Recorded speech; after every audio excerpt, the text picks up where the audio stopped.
بسم اللہ الرحمن الرحیم۔ السلام علیکم دوستو، امید ہے کہ آپ سب خیریت سے ہوں گے اور اپنے اپنے گھروں میں محفوظ ہوں گے۔ اللہ تعالیٰ سے دعا ہے کہ آپ سب خیریت سے ہوں اور ہم جلد از جلد اس وبا سے نجات حاصل کر پائیں۔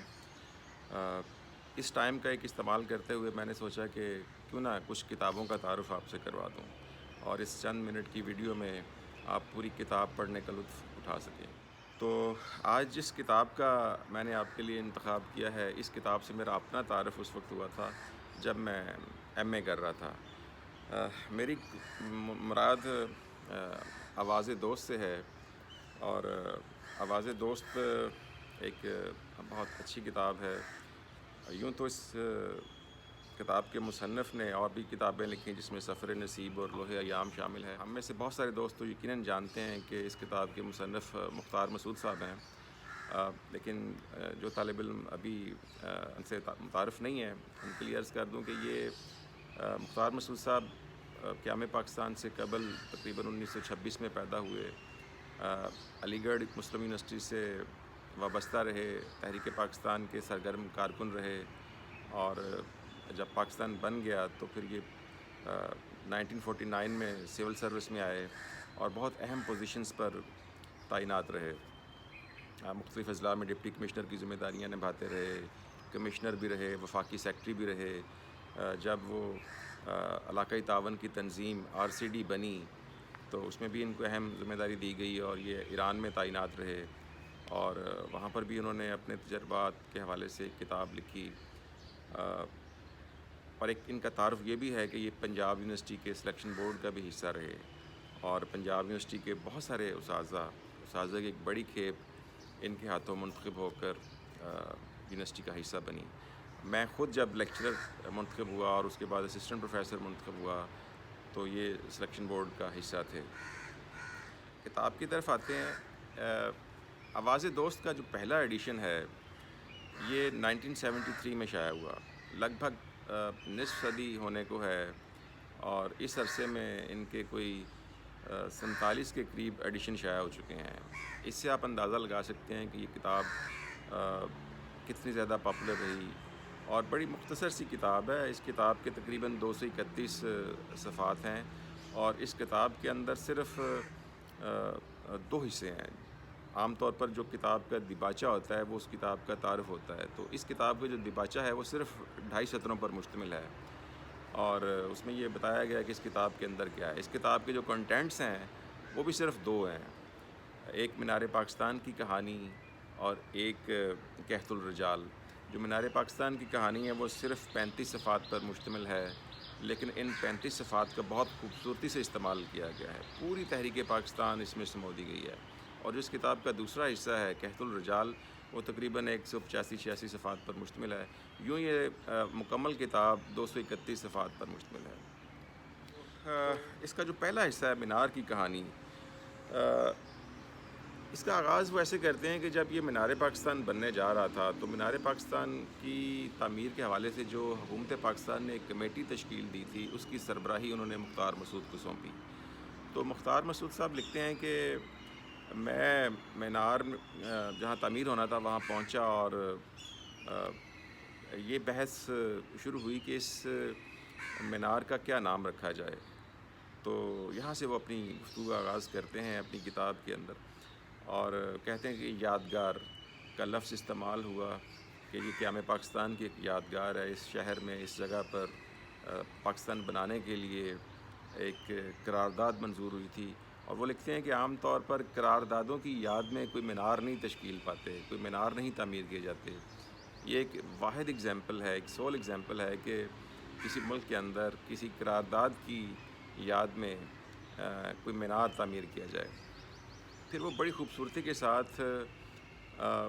مینار کی کہانی بیان کرتے ہیں، اور اس میں ایسے محسوس ہوتا ہے کہ یہ جو مصنف ہے یہ صرف کوئی بیوروکریٹ نہیں ہے۔ یاد رہے کہ ان کا جو اپنا سبجیکٹ تھا، فیلڈ ہے، وہ اکنامکس ہے، لیکن اس کتاب کو پڑھ کر محسوس ہوتا ہے کہ یہ ہسٹورین بھی ہیں، ایک ٹورسٹ بھی ہیں، ایک انجینئر بھی ہیں، اور ایک ایسے شخص کی لکھی ہوئی چیز ہے جو جسے دنیا کو بہت زیادہ گھوم پھر کر دیکھا ہو۔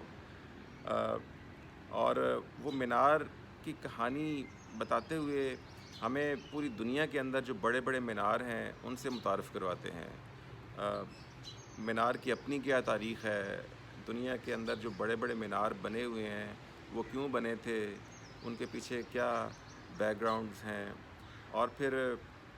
جب وہ مینار پاکستان کی کہانی کی بات کرتے ہیں تو وہ کہتے ہیں کہ جی میں اس مینار کے سامنے 4 جو اور مینار ہیں بادشاہی مسجد کے، تو ان کے چبوترے پر بیٹھ کر یہ سوچ رہا تھا کہ یوں تو ان دونوں میناروں کے درمیان فاصلہ جو ہے وہ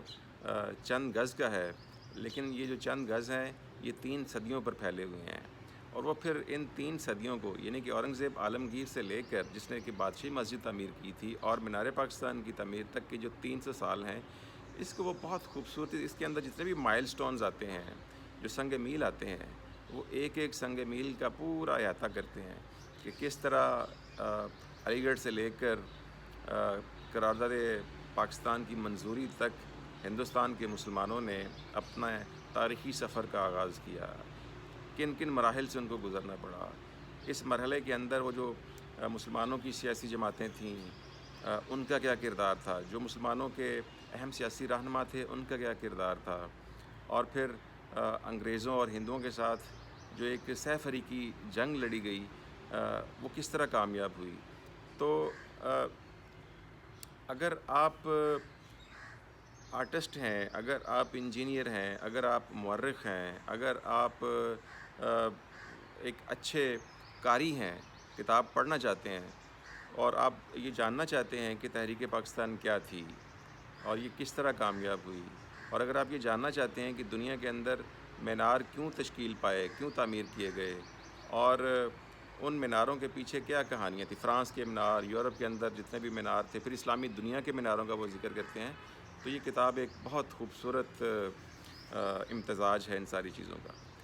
کتاب کا جو دوسرا حصہ ہے جو تقریباً 185-86 صفحات پر مشتمل ہے، یہ بھی ایک بہت ہی خوبصورت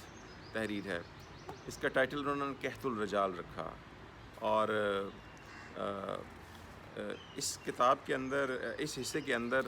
وہ تقریباً 13-14 شخصیات کے خاکے کھینچتے ہیں، اور اس کا آغاز وہ اس طرح کرتے ہیں کہ ان کے گھر ایک چائنی مہمان آ رہے تھے اور ان کے والد نے ان کو ایک آٹوگراف بک لا کر دی کہ جب یہ چائنی مہمان آئیں تو آپ ان سے آٹوگراف لینا. اور وہ بڑے خوش تھے، اور جب انہوں نے وہ آٹوگراف لے لیے تو پھر اپنے والد سے گائیڈنس چاہیے کہ اب مزید میں کن لوگوں سے آٹوگراف لوں. تو ان کے والد نے بڑی خوبصورت بات کہی کہ اس کتاب پر، اس آٹوگراف بک پر آپ ان لوگوں سے آٹوگراف لینا جو اس اہل ہوں. تو وہ پھر اس اہلیت کے اوپر لوگوں کو پرکھتے تھے اور پھر ان کا انتخاب کرتے تھے اور پھر ان سے آٹوگراف لیتے تھے. اور انہوں نے ایسے بھی کچھ لوگوں کا ذکر کیا ہے کہ ان سے وہ آٹوگراف لینا چاہتے تھے، لیکن جب وہ ان کی جو بنائی ہوئی ایک کسوٹی تھی، معیار تھا، اس پر پورے نہیں اترے تو انہوں نے یہ فیصلہ ترک کر دیا. تو اس میں یوں تو کئی لوگوں کے شخصی خاکے کھینچے گئے ہیں، اس میں صحافی بھی ہیں، اس میں سیاستدان بھی ہیں، اس میں اس دور کے اہم رہنما بھی ہیں، کچھ انگریز بھی ہیں، ایک آدھ مورخ کا بھی انہوں نے ذکر کیا ہے. تو میں چونکہ خود تاریخ کا طالب علم ہوں تو مورخ کے حوالے سے آپ کو بتانا چاہوں کہ جو ٹائن بھی تھے، ایک بہت نامور یورپین ہسٹورین تھے، تو ان کے بارے میں انہوں نے بڑے خوبصورت چند صفحات لکھے ہیں. اتنے دلچسپ ہیں کہ جب میں خود ایم اے کر رہا تھا تو ہمارے ایک پیپر میں کچھ ویسٹرن ہسٹورینز کے بارے میں پڑھنا تھا. تو جو ٹیکسٹ بکس تھیں یا ایون ان کی اپنی کتابیں تھیں وہ بہت بڑی اور ضخیم تھیں، ان کو پڑھ کر اندازہ نہیں ہوتا تھا یا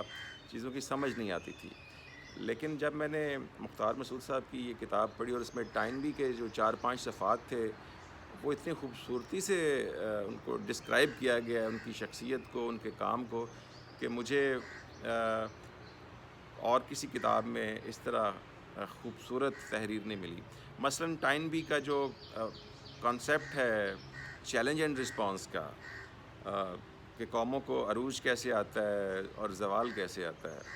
اسی طرح ٹائنبی کی جو تھیوری ہے کریٹیو مائنورٹی کی، تخلیقی اقلیت کی، تو یہ کتاب